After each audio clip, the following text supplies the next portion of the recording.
Mapagpalang araw po sa ating lahat. Welcome po kayo sa aking channel, ang Mom Flourish Channel. For today's video, pag-usapan natin ang kalagayan o sitwasyon ng love team ni Kalingap Rab o mga Kalingap love team. Sa totoo lang, may love team pa ba? Kung ating mapapansin, padalang ng padalang ang pag-vlog ni Kalingap Rab sa love team, puwera na lamang yung masasabi natin talagang mga matatag na love team, at nangunguna na nga dyan ay ang Jomcar. Bagay na bagay sa kanila yung parang taguri sa kanilang love team, Jomcar matatag. Dahil talagang sa lahat ng love team, nananatiling matatag talaga ang Jomcar. Although nitong mga nakakaraang buwan o linggo ay talagang binabagyo rin ng intriga issue ang Jomcar. Pero parang masasabi nating napawi ang lahat nung nagkaroon ng vlog si Kalingap Rab, yung interview sa kanilang dalawa, makikita natin na matatag talaga sila. And ako naniniwala ako na matatag talaga ang Jomcar. Isang patibay na yan nung sila nagpatayo ng kanilang bahay na magkalapit, di ba? So, masasabi ko talagang ang pinakamatatag at ang pinaka-successful love team ay ang Jomcar.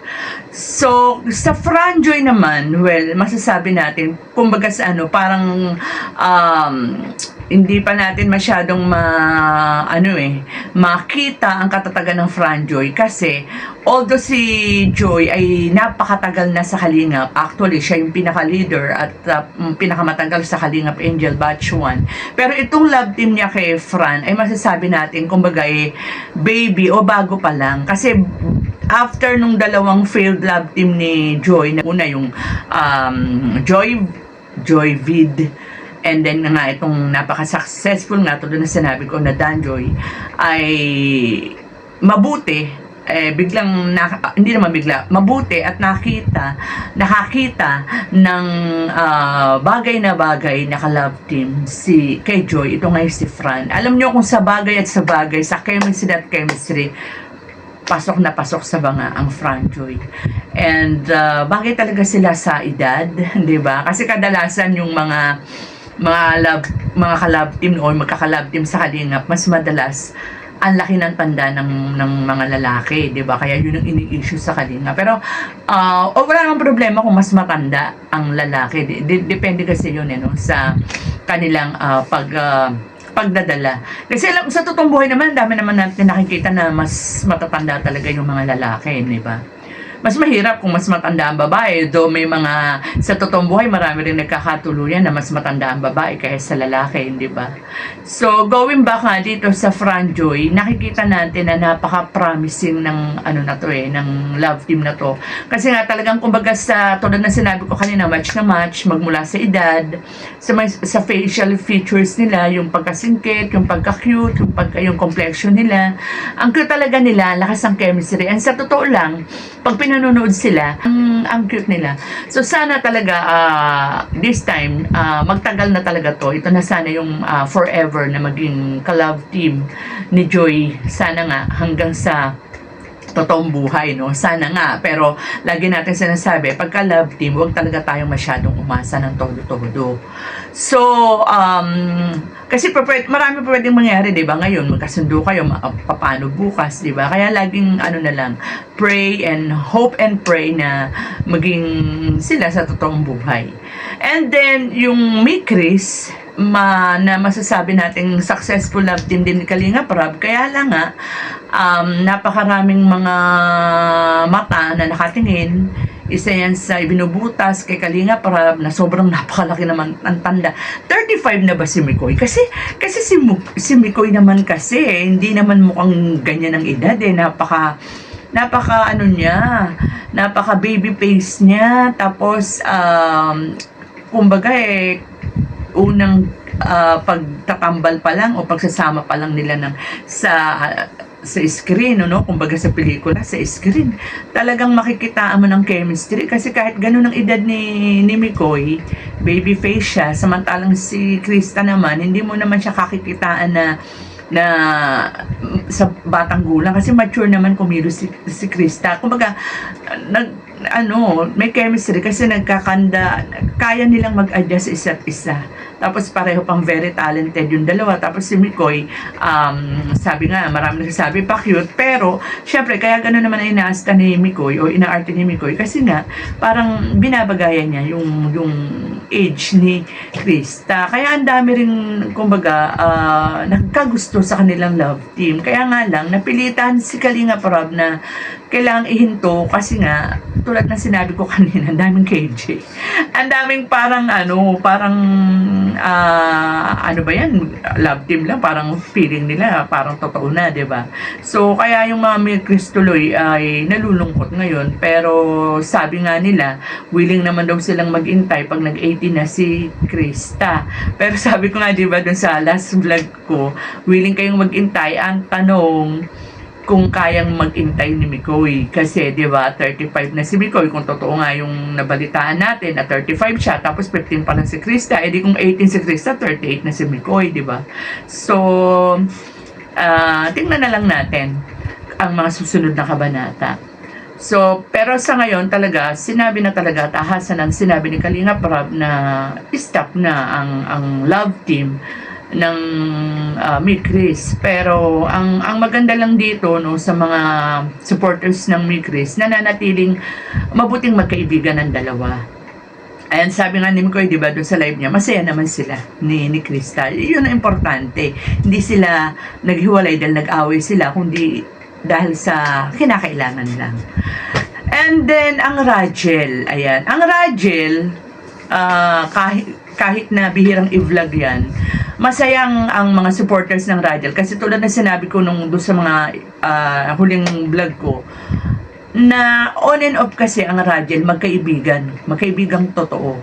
Hindi natin alam kung magkaibigan o nagkakaibigan na nga eh. Hindi natin yan masabi. Pero ang alam kasi natin, si Angelica kasi nakatutok talaga siya sa pag-aaral at concentrated ang bata sa kung paano niya matutulungan ang family. So, kung halimbawang meron din siyang nararamdaman kay coach, siguro sinasantabi lang muna ni Angelica, pero nga tulad na sinabi ko kanina, naman yung dalawa, magkasundo. And naki-coach siguro kung willing siyang mag-intay, no? And, pero maraming bulong-bulungan sa tabi-tabi na sila na raw eh, no?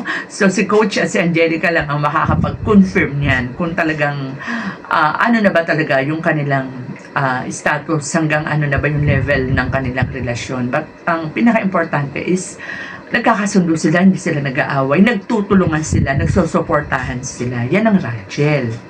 So, sino pa ba yung mga natitirang love team sa Kalingap? Ang pasulput-sulput di ba? Nung biglang sumulpot si Jovi, nung dinalaw si Ryan, pero hindi na ganun ka-active ang kanilang love team di ba? And isa yan sa nagpaalam na love team noon, di ba? So, hindi natin alam.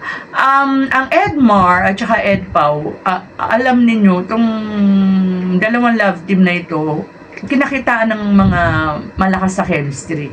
Ang hindi lang natin alam kung bakit hindi nagtutuloy-tuloy ang pagbablog sa kanilang dalawa. Yan ang hindi natin alam, ang Edmar at saka yung Edpau. Especially yung Edpau, once na ito ay naibablog, ang dami talagang mga magaganda, good vibes talaga, kumbaga positive talaga ang datingan. So, bihira rin silang i-vlog. So, may mga bagong love team na parang ipinapakilala si Kalinga Prab. Like nakalimutan ko yung kamukha ni Miss Jack, yung sinasabi nilang younger version ni Miss Jack. Ipinapartner siya kay Carl. Pero sa totoo lang, parang hindi yata ganun kalakas ang dating, no? Parang, ako sa tingin ko ako sa tingin ko lang naman pasensya na po, pasintabi na po sa mga hindi magkakagusto ng opinion ko. Parang namamature na ako kay Carl para kay younger version ni Miss Jack. Buti pa tong si Kyla, tsaka si Michael ba yun? Yung parang mas may dating pa to. Para kung halimbawa ipupush to, mukhang mas may, kahit paano, di ba? Parang may, mas bobongga. So, ayan, si Kalinga Edo, wala na, lahat na ng mga kalab team ni Edo ay nawakwak na. Although, masasabi natin lahat ng naging kalab team ni Kalinga Edo ay puro, naging viral. Yun nga, dahil sa sobrang ka-viralan, kumbaga interesan ng mga wakwak and na nakaabang na kapag nawakwak nila yung mga malalaking beneficiary ng Kalingap ay akala nila ibabagsak ng Kalingap, ay hindi naman ganun yun. And hindi naman kasi yung beneficiary lang ang hinahabol sa Kalingap, although nakakatulong naman yun. Mismong ang mag-ama, lalo na si Kalingap Rab, ang pinanonood dyan, di ba? And ano pa, sino pa ba? May mga nakalimutan pa ba tayong love team? So, kung may nakalimutan man po ako, pasensya na. Si Eden at saka si Philip, ang Pilden. Ayan, eto, hindi ko alam kung magtatagal to kasi parang parang aandap-andap din yung ang tawag dito, meron wala. Mas maganda kasi kapag yung tuloy-tuloy, kasi siguro tinitingnan din ni Kalingap Rob ang views. Kapag mataas ang views, siguro dire-diretso din yan, di ba? So, ayan, tingnan natin si Bridget sana at saka si Edu mukhang malakas na dating, kaya lang kumbaga pinagpahinga na ni Kalingap Rob si Edu dahil nga sa mga maraming issue, mga controversial na nangyayari, at saka ewan ba natin bakit ba naratapat lagi kay Edu yung siguro dahil nga malakas si Edu. Dahil sa kalakasan ni Edu, nadadama yung kanyang mga kalab team and na napakalakas, talagang nangunguna. Ayan ang nangyayari na napapag-interesan ng mga wakwak na sponsors. So, ayan, tingnan natin sa bandang huli kung sino ang matitira, kung sino ang meron pa bang mga bagong susulpot ng mga Kalingap love team.